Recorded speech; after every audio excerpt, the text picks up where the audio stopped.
Hey, what's going on, everybody? This is Thomas Van Kampen once again. This episode, I'm continuing on my Samurai Duel animation. Last time I was putting in the draping hair and the robes and stuff like that, and I'm continuing to do that. It's a bit time consuming, but you know what? I'm glad I decided to add this bit in because, uh, in the process of making this animation, I was I'm not gonna lie, I was pretty worried this wouldn't work out because I thought my proportions were just changing way too often and stuff like that, and it kind of looked weird. I fixed a bunch of the proportion problems off camera, of course, but I still kind of see some stuff.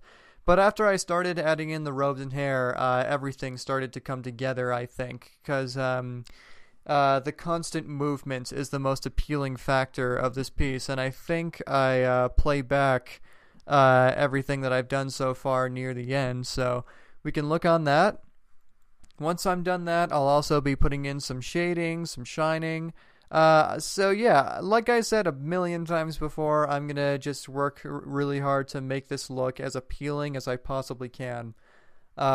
Which is why this animation, which will only end up being like less than 10 seconds, I think, maybe a bit more.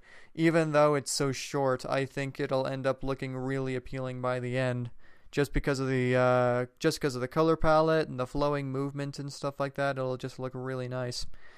Um, so yeah, that's about it. And that says a lot about sticking to animated projects or like any artistic project, to be honest with you.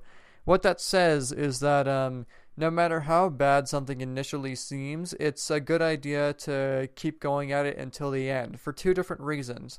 One, it gets better over time because, you as an artist, you grow over time, and this thing that you're creating is a product of your growth. I strongly believe that, and oftentimes it's appealing to just watch something get visually better over time. And that's why a lot of people like seeing the process of animation or painting or what have you. Um, and I think you can see that in a couple of my cartoons. Like, for instance, in This Bird Flies Solo, you can see that. Um, and all that sort of stuff.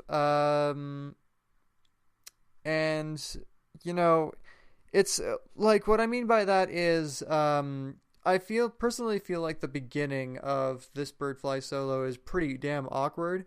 I'm not gonna lie, like the proportions are super weird and they're not consistent with anything else in the cartoon.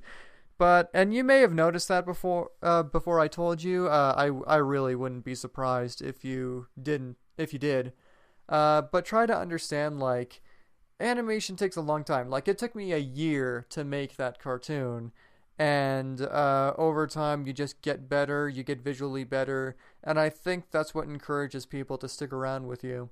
Because, like, nobody wants to stick with somebody who doesn't learn their lessons, who doesn't try new things, who doesn't look at their work objectively. Nobody wants to stick with a person like that, so, you know.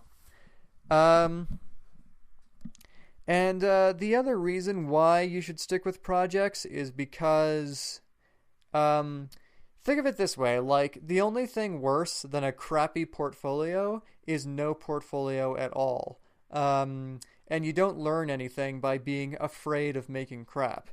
Everybody starts somewhere, and I've made a couple of films in the past, and I've directed a couple of plays or whatever that I haven't exactly been proud of. I've seen very obvious problems in my work before. I'm my own worst critic, basically.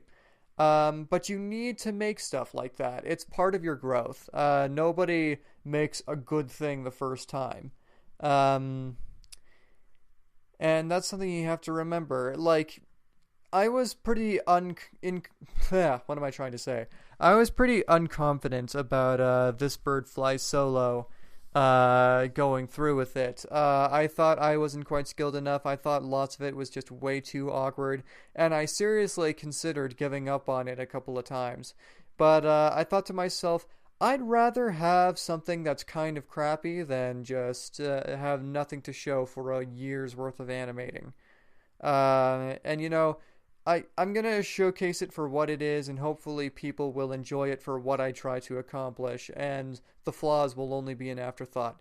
Because the fact of the matter is that there's no such thing as a perfect movie or a perfect cartoon or whatever. Reason why there's no such thing as a perfect movie is because there's no such thing as a perfect person. Um, people overlook things. They don't like an artist making their own content. They'll notice things that they did wrong that they won't even realize until it's finished and it's too late to take it back. But I think that's what makes the whole art form more interesting because it just opens up more discussion. It opens up new points of views, and by the end of it, we just come out more sophisticated. And besides, like, movies are an illusion. And it's an illusion of just drama happening right in front of your face. And it's like a dream in that you don't necessarily have to establish, like, how somebody got to a certain place. I mean, you can too sometimes if that's part of your arc, but you don't necessarily have to establish why people are what they are or how they got there or whatever. Sometimes you just have to be dropped right into the action. People have to take that for what it is and just go along for the ride because... since there's no such thing as a perfect movie, what you have to focus on is, are your good qualities more noticeable than your flaws? Because like the good qualities are what people come back to your movie for. I guess technically you could make an objectively bad or objectively good movie where there's technically nothing wrong with it, but the problem with those is that they end up being like too boring, I think, because you spend so much of your time trying to avoid flaws. You try to cover up holes with exposition and explanations and stuff like that. You try to backtrack a whole bunch and all this stuff, and you end up like needlessly complicating something that's just supposed to meant to be fun or sad or scary. So it's. The important thing is to just pick something that you want to do well and do it as well as you can, and just accept the flaws as part of the package. Like think about what many people consider to be the best movie of all time, Citizen Kane. I think maybe people's opinion has changed since then. I think I read an article somewhere where people's new opinion on the best movie ever was Vertigo, but regardless, that movie, for a long time at least, was considered to be the best movie of all time, and it starts right off the bat with a plot hole. How did anybody know what Citizen or Mr. Kane said as his last dying word if nobody was in the room with him?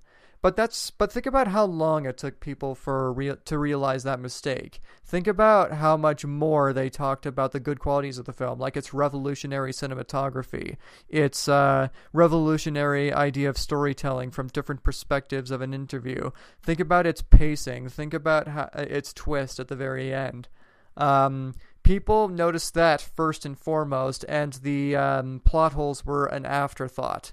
And did that ruin the movie? Maybe for some people, but I think the good stuff is just too good to pass up. Anyway, this is going to be a relatively short episode. Thank you guys for joining me for another one of these animation thingamagoos. I'll hope to see you in the next video. And maybe I won't end just yet. Maybe I think at some point I play back what I have so far. I think. Maybe? Come on. There we go. Yeah, so here I am playing back what I have so far.